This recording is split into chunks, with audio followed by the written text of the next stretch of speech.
إن الحمد لله نحمده ونستعينه ونستغفره ونعوذ بالله من شرور أنفسنا ومن سيئات أعمالنا من يهده الله فلا مضل له ومن يضلل فلا هادي له وأشهد أن لا إله إلا الله وحده لا شريك له وأشهد أن محمدا عبده ورسوله اللهم صل على محمد وعلى آل محمد كما صليت على إبراهيم وعلى آل إبراهيم إنك حميد مجيد اللهم بارك على محمد وعلى آل محمد كما باركت على إبراهيم وعلى آل إبراهيم إنك حميد مجيد أما بعد فإن خير الحديث كتاب الله وخير الهدي هدي محمد صلى الله عليه وسلم وشر الأمور محدثاتها وكل محدثة بدعة وكل بدعة ضلالة وكل ضلالة في النار. أعوذ بالله من الشيطان الرجيم. يا أيها الذين آمنوا اتقوا الله حق تقاته ولا تموتن إلا وأنتم مسلمون. يا أيها الناس اتقوا ربكم الذي خلقكم من نفس واحدة وخلق منها زوجها وبث منهما رجالا كثيرا ونساء واتقوا الله الذي تساءلون به والأرحام إن الله كان عليكم رقيبا. يا أيها الذين آمنوا اتقوا الله وقولوا قولا سديدا يصلح لكم أعمالكم ويغفر لكم ذنوبكم ومن يطع الله ورسوله فقد فاز فوزا عظيما. قابل صد احترام دوستو، بزرگوں اور بھائیوں، ابھی رمضان المبارک کا مہینہ گزرا. آج اس مبارک مہینے کے بعد عید الفطر کا دن ہے. ماہ رمضان المبارک میں اللہ رب العزت اپنے بے شمار بندوں کو توفیق دیتا ہے کہ وہ اللہ کا تقرب حاصل کرنے کے لیے تگ و دو کرتے ہیں، محنت کرتے ہیں اور تھکاوٹ برداشت کرتے ہیں اللہ کی عبادت کرتے ہوئے. ان عبادات میں اہم ترین عبادت روزے رکھنا ہے اور اسی طرح فرض نمازوں کی پابندی کے ساتھ ساتھ رات کی نفل نماز پڑھنا بھی ہے. اس کے علاوہ قرآن مجید کی تلاوت کرنا، ذکر اذکار میں مشغول رہنا، توبہ کرنا، استغفار کرنا، اللہ کی طرف رجوع کرنا، اللہ سے دعائیں مانگنا، صدقات و خیرات بڑھ چڑھ کے کرنا، یہ مختلف عبادات ہیں جن میں ایک سچا مسلمان بہت زیادہ بڑھ چڑھ کے حصہ لیتا ہے. اللہ تعالیٰ سے دعا کرتے ہیں کہ ہم نے جو بھی کچھ چھوٹی موٹی عبادت کی، جیسے بھی کی، اللہ تعالیٰ ہماری کمی کوتاہی کے باوجود ان عبادات کو قبول فرمائے اور ہماری کمی کوتاہی پر اللہ رب العزت ہم سے درگزر فرمائے. میرے بھائیوں، اس حوالے سے پہلی بات تو یہ ہے کہ ہمیں ان عبادات کی قبولیت کے لیے فکر مند ہونا چاہیے، کیونکہ عبادات کر لینا جہاں ضروری ہے، جہاں عبادات کرنے کی اہمیت ہے، عبادات سر انجام دینے کی اہمیت ہے، وہاں عبادات کی قبولیت بھی اسی طرح سے اہم ہے جس طرح عبادات کرنا اہم ہے. اس لیے ابراہیم علیہ السلام جب خانہ کعبہ بنا رہے تھے اپنے بیٹے اسماعیل علیہ السلام کے ساتھ، تو اللہ تعالیٰ نے فرمایا وَإِذْ يَرْفَعُ إِبْرَاهِيمُ الْقَوَاعِدَ مِنَ الْبَيْتِ وَإِسْمَاعِيلُ رَبَّنَا تَقَبَّلْ مِنَّا إِنَّكَ أَنْتَ السَّمِيعُ الْعَلِيمُ. خانہ کعبہ جیسا ایک عظیم اور اہم ترین کام، خانہ کعبہ کی تعمیر کا کام، اور یہ بہت ہی عظیم الشان عمل، اس عمل کے دوران یہ دونوں اللہ کے نبی ابراہیم علیہ السلام اور ان کے بیٹے اسماعیل علیہ السلام اللہ تعالیٰ سے دعا کر رہے تھے ربنا تقبل منا انک انت السمیع العلیم. اور اللہ رب العزت نے اسی بات کی تعلیم دی ہے قرآن مجید کے اندر. سورۃ المؤمنون کے اندر اللہ نے فرمایا کہ والذین یؤتون ما آتوا وقلوبهم وجلة انہم الی ربهم راجعون، کہ جو لوگ جو بھی نیکی کرتے ہیں تو اس دوران ان کے دلوں کے اندر خوف ہوتا ہے. قلوبهم وجلة، ان کے دلوں کے اندر خوف ہوتا ہے. کس بات کا؟ اس بات کا کہ انہم الی ربهم راجعون، کہ وہ اپنے رب کی طرف لوٹنے والے ہیں. حضرت عائشہ رضی اللہ تعالیٰ عنہ نے اسی آیت کے حوالے سے نبی صلی اللہ علیہ وسلم سے پوچھا تھا کہ کیا اس آیت سے مراد وہ لوگ ہیں کہ جو شراب نوشی کرتے ہیں، چوریاں کرتے ہیں اور دیگر برے اعمال کرتے ہیں اور ان کے دلوں میں اللہ کا خوف ہوتا ہے؟ تو اللہ ان کی تعریف کر رہا ہے۔ تو نبی کریم صلی اللہ علیہ وسلم نے فرمایا کہ صدیق کی بیٹی نہیں، اس سے مراد وہ لوگ ہیں جو نماز پڑھتے ہیں، جو روزے رکھتے ہیں، جو صدقہ خیرات کرتے ہیں، ان کے دلوں کے اندر خوف ہوتا ہے کہ کہیں یہ اعمال رد نہ کر دیے جائیں۔ ابھی آپ نے یہ اعمال کیے ہیں، آپ نمازیں بھی پابندی سے پڑھتے رہے، آپ روزے بھی رکھتے رہے اور آپ نے بغیر کسی عذر کے روزہ نہیں چھوڑا اور آپ صدقہ خیرات بھی کرتے رہے۔ اب اس وقت ہمارے دلوں کی حالت یہی ہونی چاہیے جو اللہ نے ذکر فرمائی، وَقُلُوبُهُمْ وَجِلَةٌ، کہ ان کے دلوں کے اندر خوف ہوتا ہے کہ کہیں ایسا نہ ہو کہ ہماری اپنی کسی غلطی کی وجہ سے، ہمارے اپنے کسی گناہ کی وجہ سے کہیں ایسا نہ ہو کہ یہ جو اعمال ہم نے کیے، جو ہم نے عبادات سر انجام دی، کہیں یہ رد نہ کر دی جائے۔ یہ خوف انسان کو اس بات پر آمادہ کرتا ہے کہ پھر وہ آگے بھی اپنی اصلاح کرتا ہے۔ جس طرح وہ رمضان کے اندر وہ نیکی کے راستے پہ کھڑا رہا اور نیک راستے پہ چلتا رہا اور برائیوں سے اپنے دامن کو بچاتا رہا، آگے کے لیے بھی یہی خوف اس کو آمادہ کرتا ہے کہ جس طرح تو رمضان کے اندر نیکیاں کرتا تھا اب بھی کرتا رہے، اور جس طرح تو رمضان کے اندر گناہوں سے اپنے دامن کو بچاتا تھا اب بھی تو اسی طرح سے اپنے دامن کو گناہوں سے بچاتا رہے۔ یہ جو استمرار ہے، جاری رکھنا ہے، یہ بہت ہی اہم ہے۔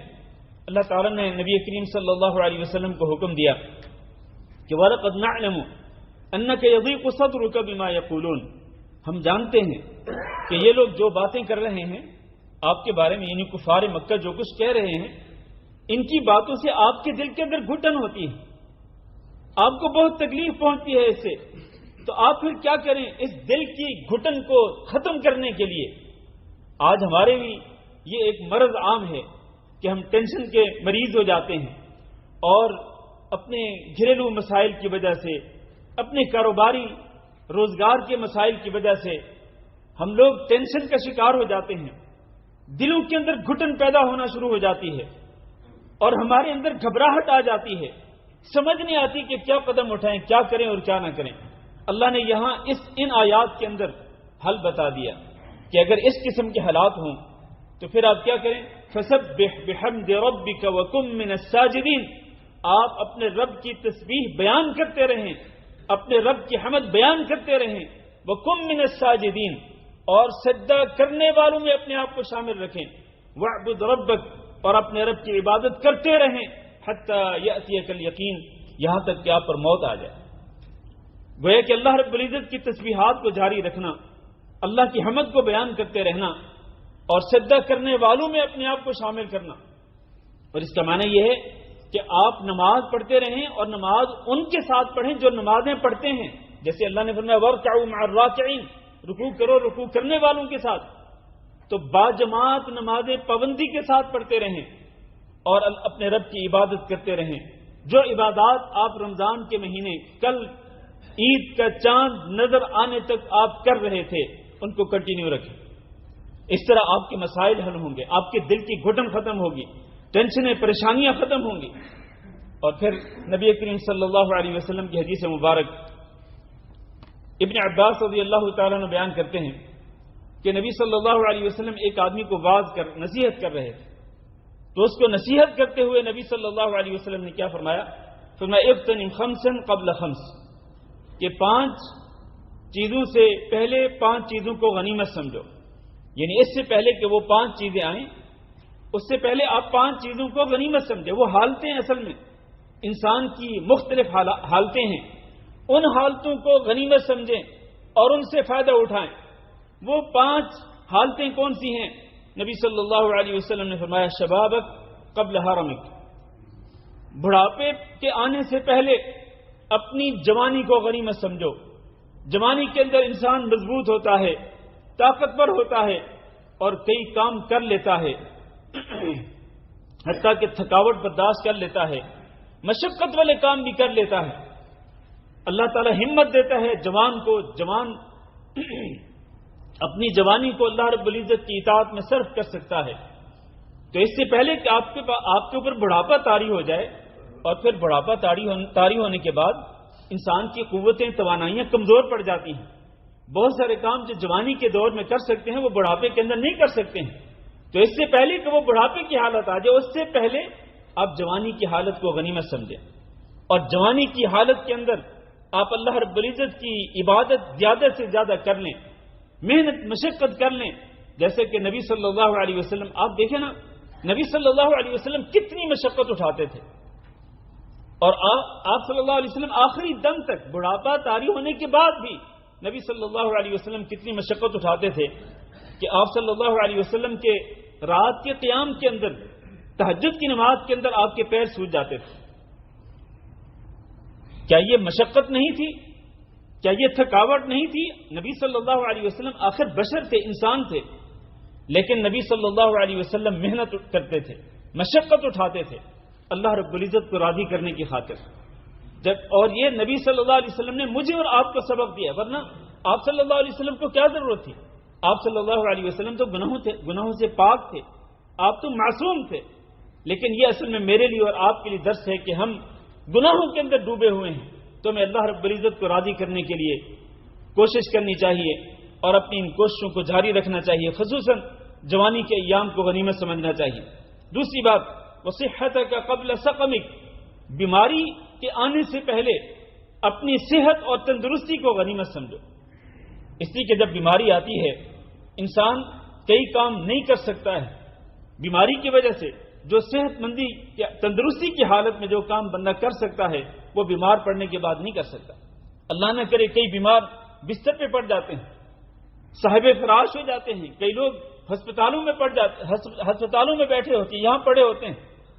تو ظاہر ہے کہ اپنے بستر پہ پڑے ہوئے اور ہسپتالوں میں پڑے ہوئے آپ وہ کام نہیں کر سکتے جو صحت اور تندرستی کے اندر کر سکتے ہیں. تو صحت اور تندرستی کو بھی غنیمت سمجھے. آج اللہ تعالیٰ نے آپ کو صحت دی ہے، آپ کو اللہ نے تندرستی دی ہے، آپ چلتے پھرتے ہیں، کھاتے پیتے ہیں، اس کو غنیمت سمجھیں اور یہ اپنی اس جوانی کی توانائیوں کو اللہ رب العزت کی اطاعت میں کھپائیں، اللہ رب العزت کی فرمانبرداری کے اندر کھپائیں. اور تیسری چیز، وغنا کا قبل فقر، اس سے پہلے کہ آپ کے اوپر فقر آ جائے اور آپ کے پاس مال نہ رہے. آج اگر مال ہے تو آپ اس کو بھی غنیمت سمجھیں. اس کا مطلب کیا ہے؟ مطلب یہ ہے کہ آج اگر اللہ رب العزت نے آپ کو مال دیا ہے تو آپ اس مال کو اللہ رب العزت کے راستے میں خرچ کریں، اپنے قریبی رشتہ داروں پہ خرچ کریں، فقراء مساکین پہ خرچ کریں. ورنہ یہ بات یاد رکھیں کہ جب انسان پہ موت آئے گی تو اس وقت انسان تمنا کرے گا کہ کاش مجھے زندگی مل جاتی تو میں سب سے پہلا کام کیا کرتا؟ میں صدقہ خیرات کرتا. اللہ تعالیٰ نے قرآن مجید کے اندر ارشاد فرمایا، حتی اذا جاء احدهم الموت قال رب ارجعون لعلی اعمل صالحا فيما تركت كلا انها كلمة هو قائلها. دوسری جگہ پہ فرمایا، حتی اذا جاء احدهم الموت فيقول رب لولا اخرتني الى اجل قریب فاصدق واكن من الصالحين. موت کے وقت انسان تمنا کرے گا اور کہے گا کہ اللہ تو نے مجھے مہلت کیوں نہ دی، تو نے مجھے مہلت دی ہوتی تو میں صدقہ خیرات کر لیتا اور میں نیک لوگوں میں سے بن جاتا. تو میرے بھائیوں، وہ جو فقر والی حالت ہے اس کے آنے سے پہلے، یعنی جب مال نہ ہو اس حالت کے آنے سے پہلے آج اللہ نے مال دیا ہے تو آج اس مال کو اللہ کی اطاعت میں، اللہ کی فرمانبرداری میں خرچ کریں. اور کبھی بھی خرچ کرتے ہوئے اس بات سے نہ ڈریں کہ آپ اللہ کے راستے میں خرچ کریں گے تو آپ کا پیسہ کم ہو جائے گا. ہرگز نہیں. اللہ کے نبی صلی اللہ علیہ وسلم نے قسم کھا کے فرمایا کہ آپ اگر مال خرچ کریں گے، صدقہ خیرات کریں گے تو اللہ رب العزت آپ کے مال میں کمی نہیں لائے گا بلکہ آپ کے مال میں اللہ تعالیٰ اضافہ کر دے گا. اس خرچ کیے ہوئے مال کی جگہ پہ اللہ رب العزت اور چیزیں اور مال عطا کر دے گا. چوتھی چیز جو ہے وہ فراغ کا قبل شغلی کا، اس سے پہلے کہ آپ مشغول ہو جائیں، بزی ہو جائیں مختلف ضروریات کے اندر، مختلف کاموں کے اندر. آج اگر فارغ ہیں، فراغت ہے آپ کے پاس، فارغ ٹائم ہے، تو اس فارغ ٹائم کو بھی غنیمت سمجھیں. یہ ایک حالت ہے کہ اس حالت کو غنیمت سمجھنا چاہیے اس سے پہلے کہ آپ کل کو مصروف ہو جائیں. فراغت کے اندر بھی آپ اللہ رب العزت کی اطاعت کریں، فراغت کے اندر اللہ رب العزت کی فرمانبرداری کریں. نبی کریم صلی اللہ علیہ وسلم کے شاد گرامی ہے، نعمتان مغبون فیہما کثیر من الناس. دو نعمتیں ایسی ہیں کہ کہ ان نعمتوں سے بہت زیادہ لوگ فائدہ نہیں اٹھاتے. بہت زیادہ لوگ ان دو نعمتوں کو پا کر بھی خسارے کے اندر رہتے ہیں.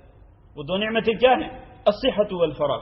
ایک صحت ہے، اس سے فائدہ نہیں اٹھاتے، اپنی صحت کی توانائیوں کو، اپنی صحت کی حالت کو برباد کر دیتے ہیں، فائدہ نہیں اٹھاتے. اور اسی طرح دوسری چیز فراغت ہے، فراغت کو برباد کر دیتے ہیں. اور آج فراغت کو برباد کرنے والی چیز جو ہے یہ ہمارے ہاتھوں کے اندر.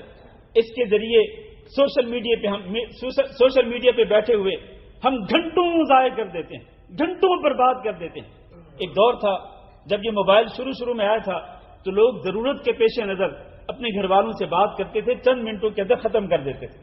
اب تو اللہ رب العزت معاف فرمائے، اب تو دیکھا جاتا ہے لوگوں نے ہیڈ فون لگائے ہوئے ہیں اور جناب گھنٹوں باتیں چل رہی ہیں، فضولیات بکی جا رہی ہیں، دنیا کی بکواسات جو ہیں وہ کی جاتی ہیں. الا قلیل، بہت کم ہوتے ہیں کہ جو مطلب کی بات کرتے ہیں یا فائدے کی بات کرتے ہیں. میرے عزیز بھائیو، یہ بھی چیز ایسی ہے کہ جو انسان کو مشغول کرتی ہے، برباد کرتی ہے. کاش آپ 1 گھنٹہ جو آپ برباد کرتے ہیں سوشل میڈیا پہ، وہ 1 گھنٹہ آپ دین کا علم حاصل کرنے کے لیے صرف کریں. اسی کے اندر دین کا علم بھی موجود ہے. آپ لیکچر سن سکتے ہیں، دروس سن سکتے ہیں، خطبات جمعہ سن سکتے ہیں، آپ پڑھ سکتے ہیں، کوئی کتاب کھول کے قرآن مجید کا ترجمہ پڑھ سکتے ہیں، تفسیر کا مطالعہ کر سکتے ہیں. اسی فارغ وقت سے آپ فائدہ اٹھا سکتے ہیں. یہ چوتھی چیز ہے. 5ویں چیز جو ہے وہ حیاتک قبل موتک، اس سے پہلے کہ آپ پر موت آ جائے اپنی زندگی کو بھی غنیمت سمجھے. آج اللہ نے زندگی دی ہے اور زندگی کے ساتھ ساتھ اللہ نے وہ نعمتیں بھی دی ہیں، صحت بھی اور اسی طرح فراغت بھی، اور اللہ نے مال بھی دیا ہے، اور اللہ نے اتنا زیادہ بزی بھی نہیں کیا، آپ کو فراغت بھی مل جاتی ہے.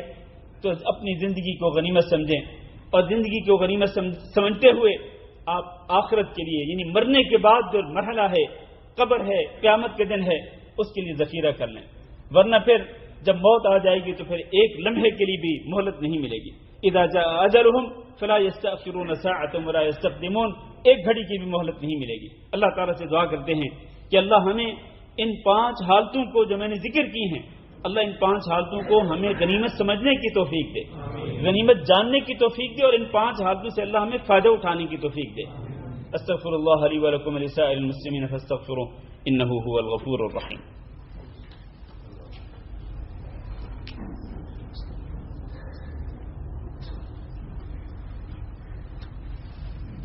ان الحمد لله نحمده ونستعينه ونستغفره ونعوذ بالله من شرور انفسنا ومن سيئات اعمالنا. من يهده الله فلا مضل له ومن يضلل فلا هادي له. واشهد ان لا اله الا الله وحده لا شريك له واشهد ان محمدا عبده ورسوله. اللهم صل على محمد وعلى ال محمد كما صليت على ابراهيم وعلى ال ابراهيم انك حميد مجيد. اللهم بارك على محمد وعلى آل محمد كما باركت على إبراهيم وعلى آل إبراهيم إنك حميد مجيد. اما بعد، عزیز بھائی اور دوستو، نبی کریم صلی اللہ علیہ وسلم کے ارشاد گرامی ہے کہ قیامت کا دن ہوگا اور لوگ میدان محشر میں جمع ہوں گے. کوئی بھی شخص اپنی جگہ سے قدم نہیں ہلا پائے گا، اپنی جگہ سے جہاں پر وہ کھڑا ہوگا اس جگہ سے وہ اپنے پیر نہیں ہلا پائے گا جب تک کہ وہ کچھ سوالوں کے جواب نہیں دے گا. وہ سوال مجھ سے بھی ہونے والے ہیں اور آپ میں سے ہر ایک سے ہونے والے ہیں، اور ہر بہن اور ہر ماں اور ہر بیٹی سے ہونے والے ہیں، ہر بھائی سے بھی ہونے والے ہیں. وہ سوال کیا ہیں؟ نبی صلی اللہ علیہ وسلم نے فرمایا کہ اس سے یہ سوال کیا جائے گا کہ اپنی عمر کو کہاں پر کھپایا تھا، زندگی میں کیا کچھ کر کے آئے ہو، آؤ ذرا آج اپنا حساب دو. زندگی کی کتاب اس کے سامنے کھول کے رکھ دی جائے گی. اقرأ کتابک کفا بنفسک اليوم علیک حسیبا. زندگی کی کتاب کو کھول کے رکھ دیا جائے گا اور کہا جائے گا یہ کتاب تمہارا حساب کرنے کے لیے کافی. پھر انسان دنگ رہ جائے گا. وَبَدَا لَهُم مِّنَ اللَّهِ مَا لَمْ يَكُونُوا يَحْتَسِبُونَ. ایسی ایسی چیزیں ظاہر ہوں گی کہ جن چیزوں کا وہ گمان بھی نہیں کرتا تھا کہ وہ اس کے نامہ اعمال کے اندر لکھی ہوئی ہوں گی. اور دوسری چیز اس کی جوانی کے بارے میں، خصوصاً جوانی کے بارے میں پوچھا جائے گا. ابھی میں کہہ رہا تھا کہ جوانی کو غنیمت سمجھو اور جوانی کی طاقتوں کو، توانائیوں کو برباد نہ کرو. جوانی کی طاقتوں کو اللہ رب العزت کی اطاعت میں صرف کرو. وہ حدیث بھی یاد رکھے میرے عزیز بھائیو کہ ایک نوجوان جو اللہ رب العزت کی عبادت میں اپنی توانائیاں کھپاتا ہے قیامت کے دن ان 7 خوش نصیب افراد میں سے ہوگا کہ جن کو اللہ رب العزت اپنے عرش کا سایہ نصیب فرمائے گا۔ اللہ آج ہمیں اور ہمارے نوجوانوں کو اللہ رب العزت ہدایت دے اور سیدھے راستے پر استقامت اختیار کرنے کی توفیق دے۔ یہ سوال ہونے والا ہے مجھ سے بھی اور آپ سے کہ جوانی میں کیا کیا تھا۔ اسی طرح ایک سوال مال کے بارے میں ہوگا، مال کہاں سے حاصل کیا تھا اور مال کہاں پر خرچ کیا تھا۔ یہ 2 سوال بھی مجھ سے اور آپ سے ہر ایک بندے سے ہونے والے ہیں۔ اللہ تعالیٰ سے دعا کرتے ہیں کہ اللہ ہمیں ان باتوں کو سمجھنے اور ان پر عمل کرنے کی توفیق دے۔ اللہم اغفر لنا وللمؤمنین والمؤمنات وللمسلمین والمسلمات الأحياء منهم والأموات۔ اللهم إنا نسألك العفو والعافية والمعافاة الدائمة في الدنيا والآخرة۔ اللهم إنا نسألك رضاك والجنة ونعوذ بك من سخطك والنار۔ اللهم فرج هم المهمومين ونفس كرب المكروبين واقض الدين عن المدينين واشف مرضانا ومرضى المسلمين۔ ربنا آتنا في الدنيا حسنة وفي الآخرة حسنة وقنا عذاب النار۔ ربنا تقبل منا صيامنا وقيامنا ودعاءنا وصالح أعمالنا إنك سميع قريب مجيب الدعوات۔ وصل اللهم وسلم على نبينا محمد وعلى آله وأصحابه أجمعين۔ سبحان ربك رب العزة عما يصفون وسلام على المرسلين والحمد لله رب العالمين۔